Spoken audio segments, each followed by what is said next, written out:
நம்முடைய முதலமைச்சர் அவர்கள் சொல்லி இருப்பது போல பணத்தை அறிவித்திருக்கிறார்கள். வருமா வராதா தெரியாது. நான் எனக்கு தெரிஞ்ச ஒன்றிய அரசாங்கம் அறிவிப்புகளை மட்டுமே செய்யும். அதுக்கப்புறம் என்ன ஆச்சுனே தெரியாது. தன்னுடைய ஆட்சியை நிலைநிறுத்திக் கொள்வதற்காக தான் ஆட்சி பொறுப்புல இருக்க வேண்டும் என்ற ஒரே காரணத்திற்காக ஒரு பட்ஜெட்டை தயாரித்து நம்முடைய நிதியமைச்சர் அம்மையார் நிர்மலா சீதாராமன் அவர்கள் உங்களுக்கு எல்லாம் தெரியும் அவங்கள நல்லா. நமக்கு மழை வெள்ளம் வந்த போது இங்கே வந்தார், தூத்துக்குடிக்கு வந்தாங்க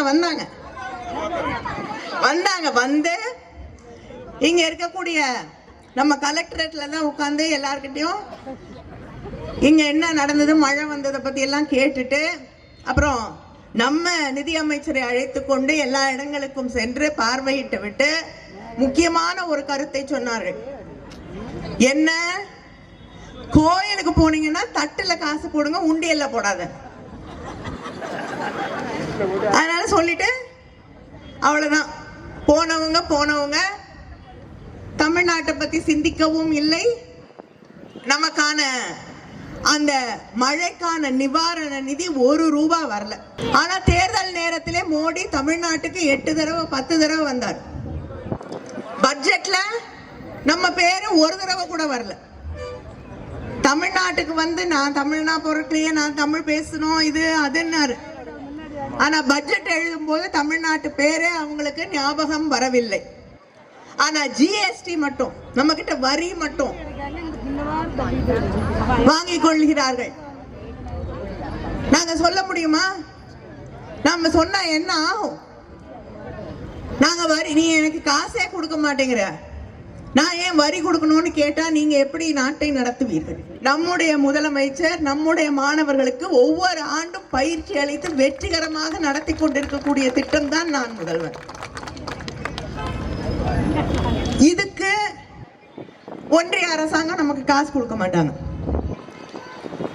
நம்மளை விட குறைவாக மாணவர்களை பயிற்றுவிக்கக்கூடிய ஒரு திட்டத்துக்கு நம்ம கிட்ட இருந்து காசை வாங்கிட்டு போய் நமக்கு திருப்பி காசு கொடுக்கறதே கிடையாது. 10 நாள் வேலை கொடுக்கறதே பெரிய விஷயமா இருக்குன்னு ஒவ்வொரு ஆண்டும் ஒவ்வொரு முறையும் நாங்கள் தொடர்ந்து மத்திய அரசாங்கத்திடம் ஒன்றிய அரசாங்கத்திலே மோடியிடம் தெரிவித்துக் கொண்டிருக்கிறோம்.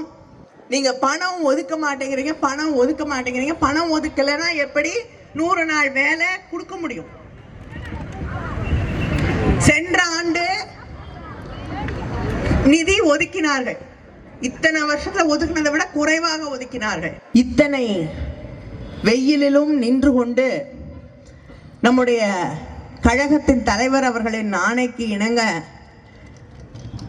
அந்த போராட்டத்தை முன்னெடுத்து நின்று கொண்டிருக்கக்கூடிய உங்களுடைய பணி நிச்சயமாக பாராட்டப்பட வேண்டியது. அதே நேரத்திலே ஆளும் கட்சியாக இருந்தாலும் எதிர்கட்சியாக இருந்தாலும் திராவிட முன்னேற்ற கழகத்தின் போர் குணத்தை, போராட்ட குணத்தை யாரும் மாற்றிவிட முடியாது என்பதையும் இது காட்டுகிறது. சில நாட்களுக்கு முன்னால் ஒன்றிய நிதி அமைச்சர் நிர்மலா சீதாராமன் அவர்கள் பட்ஜெட்டை படித்தார். அந்த பட்ஜெட்டை படிக்கும் போது பல பேருக்கு சந்தேகம்.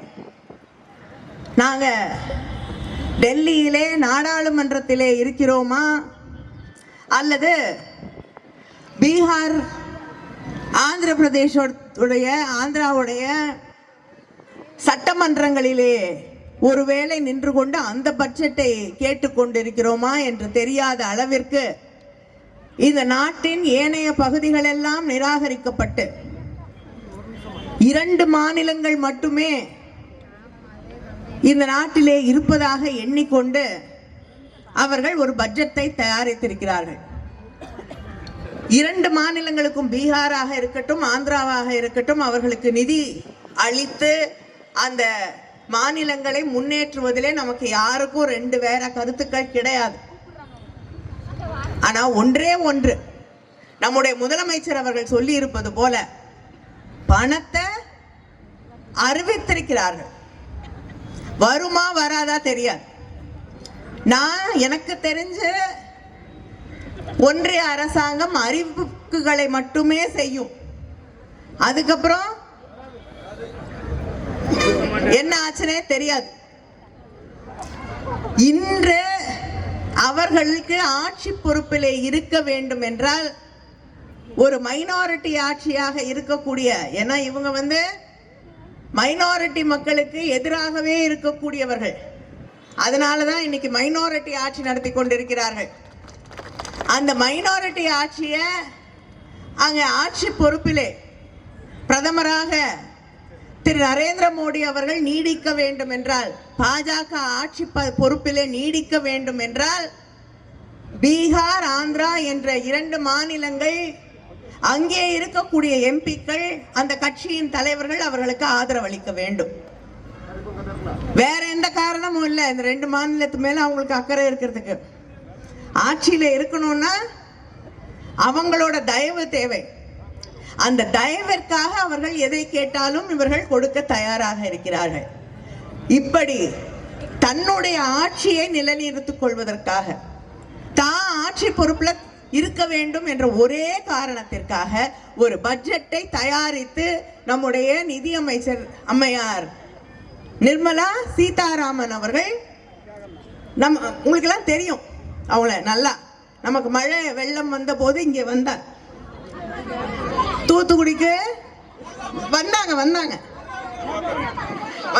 வந்து இங்க இருக்கக்கூடிய நம்ம கலெக்டரேட்ல தான் உட்கார்ந்து எல்லார்கிட்டையும் இங்க என்ன நடந்தது, மழை வந்ததை பத்தி எல்லாம் கேட்டுட்டு, அப்புறம் நம்ம நிதி அமைச்சரை அழைத்து கொண்டு எல்லா இடங்களுக்கும் சென்று பார்வையிட்டு விட்டு முக்கியமான ஒரு கருத்தை சொன்னார்கள். என்ன, கோயிலுக்கு போனீங்கன்னா தட்டுல காசு போடுங்க, உண்டியல்ல போடாத. அதனால சொல்லிட்டு அவ்வளவுதான். போனவங்க தமிழ்நாட்டை பத்தி சிந்திக்கவும் இல்லை, நமக்கான அந்த மழைக்கான நிவாரண நிதி 1 ரூபாய் வரல. ஆனா தேர்தல் நேரத்திலே மோடி தமிழ்நாட்டுக்கு 8 தடவை 10 தடவை வந்தார். பட்ஜெட்ல நம்ம பேரு ஒரு தடவை கூட வரல. தமிழ்நாட்டுக்கு நான் தமிழ்னா பொருட்களையே, நான் தமிழ் பேசணும் இது அதுன்னாரு.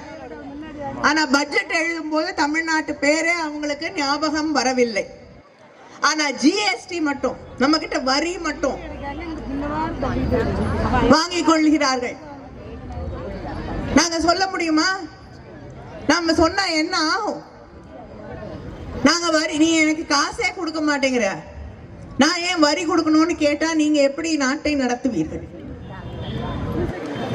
இப்படி தொடர்ந்து மாநில அதிகாரங்களை பறித்துக் கொண்டு, மாநில உரிமைகளை பறித்துக் கொண்டு, இப்பொழுது மாநில வரிகளையும் பறித்துக் கொண்டு மாநிலங்களுக்கு வர வேண்டிய நிதியை தரவில்லை என்றால் நமக்கு வர அத்தனை வருமானத்தையும் வாங்கிட்டு போயிடுறாங்க.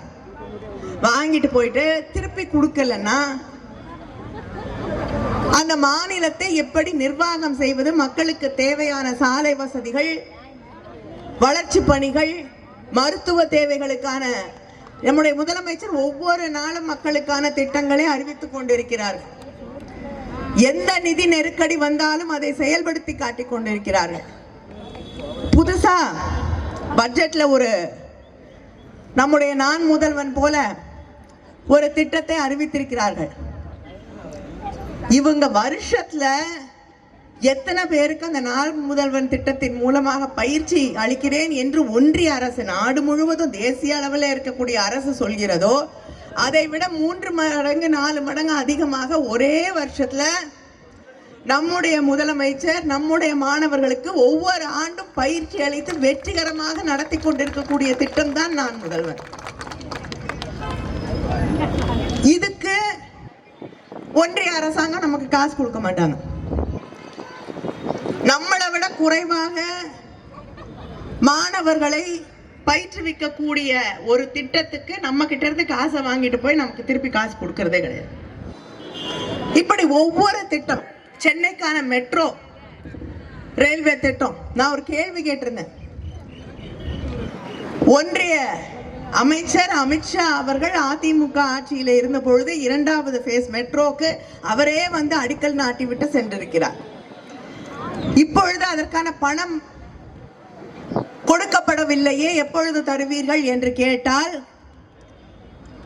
மத்திய அமைச்சர் வந்து அடிக்கல் நாட்டிய திட்டத்துக்கு இன்னும் கிளியரன்ஸ் இருக்கா இல்லையா, காசு கொடுப்பாங்களா கொடுக்க மாட்டாங்களான்னு பதிலுக்கு சொல்ல முடியல. இப்படி ஒரு ஆட்சி தனக்கு வாக்களிக்காத மக்களை எல்லாம், தான் ஆட்சி பொறுப்பிலே இருப்பதற்கு பயன்படாதவர்களை எல்லாம் பழிவாங்க வேண்டும் என்றே ஆட்சி நடத்தி கொண்டிருக்கக்கூடிய ஆட்சிதான் பாஜக ஆட்சி.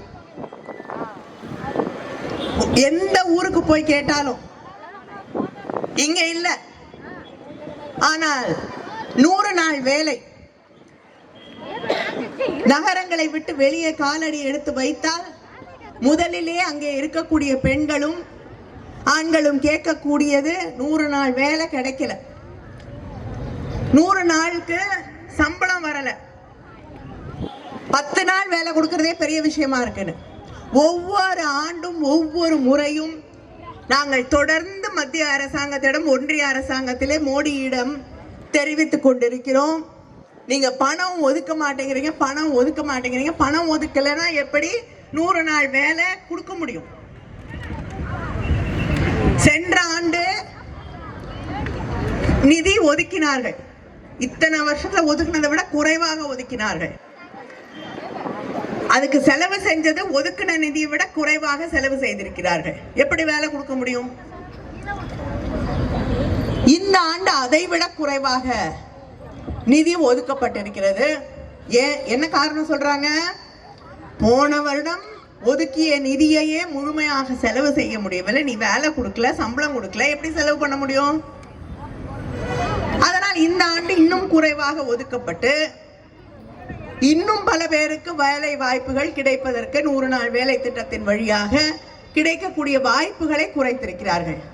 இப்படி எல்லா இடத்திலும், தமிழ்நாட்டு மட்டும் இல்ல, கிராமப்புறங்களிலே இருக்கக்கூடிய சாதாரண சாமானிய மக்களை ஏமாற்றக்கூடிய ஒரு பட்ஜெட் தான் இந்த மோடி ஆட்சியுடைய பட்ஜெட் என்பதை நீங்கள் புரிந்து கொள்ள வேண்டும். இது பெரிய கார்ப்பரேட் நிறுவனங்களுக்கான பட்ஜெட், அவர்களை பாதுகாப்பதற்கான பட்ஜெட். வேலை கொடுக்கணும், கல்லூரியில் படிக்கக்கூடிய மாணவர்களுக்கு இவங்க பயிற்சிக்காக ஒரு திட்டத்தை கொண்டு வந்திருக்கிறார்கள். அந்த திட்டத்துல கார்ப்பரேட் நிறுவனங்களுக்கு இவங்க காசு வந்து மாணவர்களுக்கு கொடுக்கறது இல்லாம கார்ப்பரேட் நிறுவனங்களுக்கு வேற தொடர்ந்து இவங்களுடைய திட்டங்கள் எல்லாம் கார்ப்பரேட் நிறுவனங்கள், பெரிய பெரிய நிறுவனங்கள், பணக்கார முதலாளிகள், இவர்களை வளர்த்து விடுவதற்கான திட்டங்களாக மட்டுமே இருக்கிறது. இந்த நாட்டில் அதானி அம்பானிக்கள் மட்டுமே பெருக வேண்டும்.